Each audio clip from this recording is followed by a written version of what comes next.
সিনে মশালার যাবতীয় লেটেস্ট খবর পেতে সাবস্ক্রাইব করুন সিনে মশালাকে, আর সবার আগে আপডেট থাকতে অবশ্যই পাশের বেল আইকনটি ক্লিক করুন।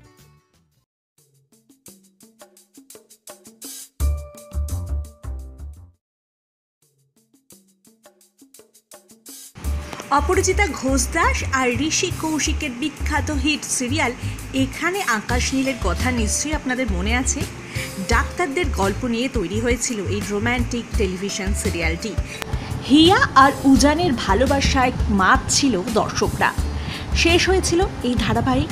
দর্শকদের ভালোবাসা নিয়ে এবার 2019-এ ফিরছে আরও একবার এখানে আকাশ নীল, অর্থাৎ আসছে এখানে আকাশ নীলের সিকুয়েল। মুক্তি পেয়েছে এই ধারাবাহিকের প্রোমো। দেখা যাচ্ছে হিয়া আর উজানকে, তবে হিয়া আর উজানের ভূমিকায় অভিনেতা অভিনেত্রীরা কিন্তু একেবারেই নতুন। কারা তারা তাদের নাম কিন্তু এখনও রিভিল করা হয়নি, শুধুমাত্র একটা